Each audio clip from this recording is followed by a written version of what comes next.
What's up, boys and girls? Empire Steve back at you. Gonna go over my trades today. Actually, I only made one trade today. I traded Apple. And I'm gonna kind of go over that, why I traded Apple and what the whole market kind of looked like this morning whenever I made that trade. So, as you can see, SPY is looking nasty. Looked good yesterday at the end of the day. Like the whole market looked good yesterday at the end of the day. Like just everyone bought those dips yesterday, and we're pleased on those dips. Like a lot of people got scared yesterday, and yeah, weak hands got scared. That's why I don't hold stuff overnight, because when you hold stuff overnight, you get punished. Like you can definitely get punished. Not shares, hold them overnight all you want, but not weekly calls. Weekly calls, you will get destroyed if you hold them overnight, and that thing falls down. Super scary. So this morning, SPY, QQQ, they all had the same bearish movement, right around the 750 time frame. Boom, boom, boom, boom, boom, just down, down, down, down, down. More dips for us to buy up, and we did it. We bought those dips today. Started to make a correction. The big correction came around 10-15 time frame. The Qs, same exact movement, bearish, stochastic crosses on the bearish side. Right around 825, 820, same thing for SPY, same thing for the entire market. Like everything, that's everything on my watch list was doing the same thing, making the same movement. So, yep, you can see Apple, same thing.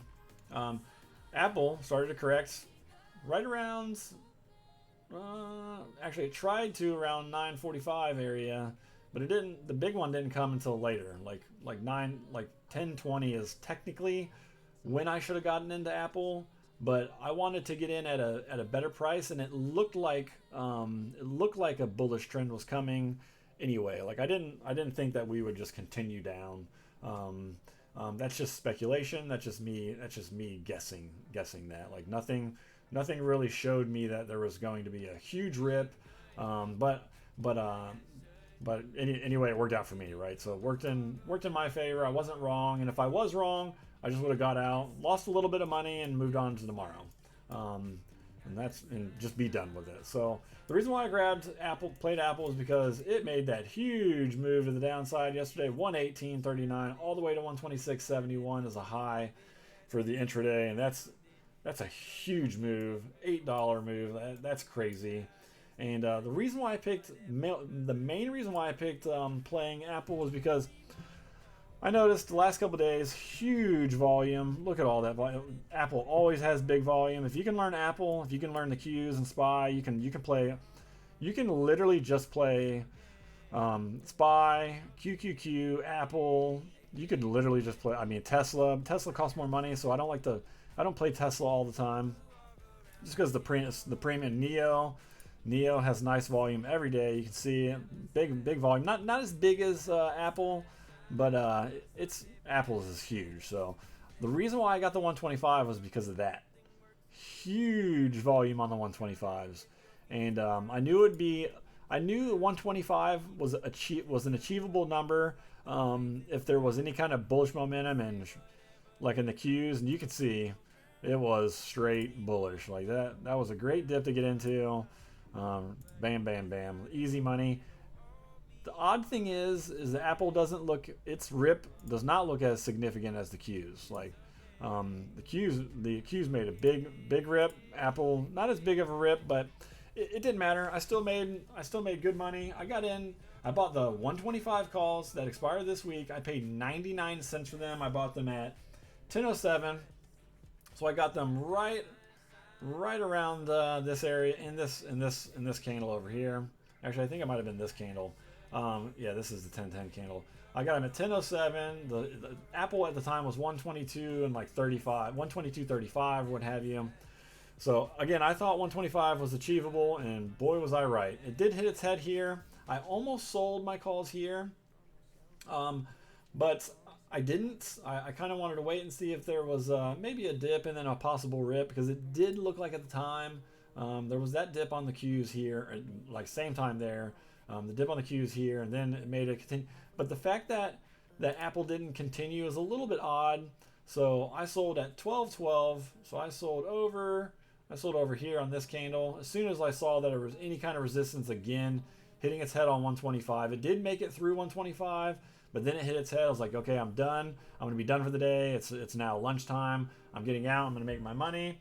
So I purchased those 125 calls for 99 cents. I sold them for $1.38 per.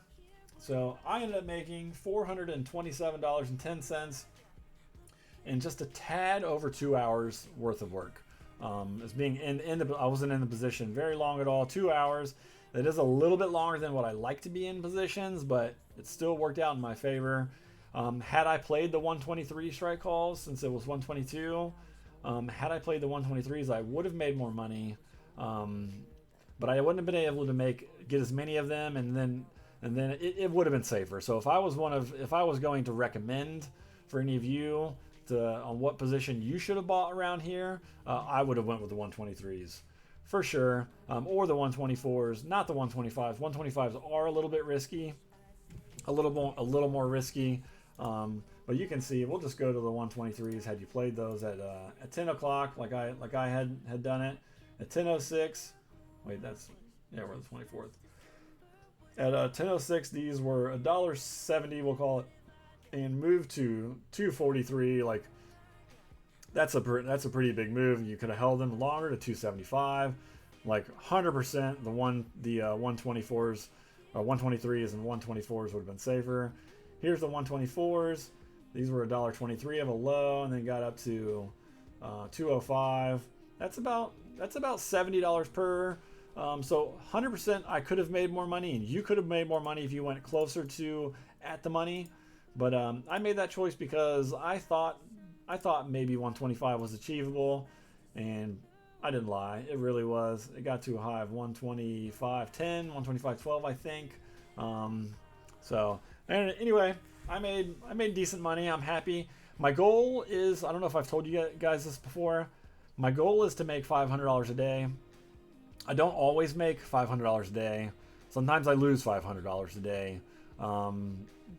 I definitely win more than I lose, but if I was mentally in the game on those days where I lose money, and not like if there was no emotions, I kind of spook myself out of trades sometimes, and I sell for a loss. That's something that I think over time and experience that we will all get better from, And then really another thing is, like, I don't always buy the best dips. Like normally I will be buying in this 950, 945, 950 area, and the dip that keeps dipping, and you get IV crushed. So if I bought around here, and it dipped down here, IV crush, bam, IV crush, IV crush, IV crush. All these dips are IV crushes. Not all the time, not on all. Maybe especially if you're out of the money. If you're out of the money, or even in the money, you can get IV crushed, and it's painful. And that's what gets me, is I'm not buying the very bottom. I am long bias, so I don't really look to go to buying puts on stuff, because I just want to wait for it to make the correction and go to the upside. So yeah, I'm just long bias, and it just, for me, it's safer. Buying calls is safer for me. I'm not saying that I've made lots of money off of buying puts too, but I've made more money off of buying calls and just going long. So that's just the way I like to trade, and I'm just going to continue doing that until it's not working anymore. Should I play both ways? Probably. Should I get better at both ways? Yeah, probably I should get better at it, but what I'm doing now is working. So I'm just going to keep doing what I'm doing now until it's no longer working, and I got to change things up. But really, ultimately, I think for me, it's more about, like I said previously, is getting the actual real, the lowest dip of the dip, like not getting the dip that just keeps dipping. It's not that's not fun. That's not fun to deal with, and just wait, be patient. I need to be more patient. It's something I'm working on. Again, that's something that comes with experience.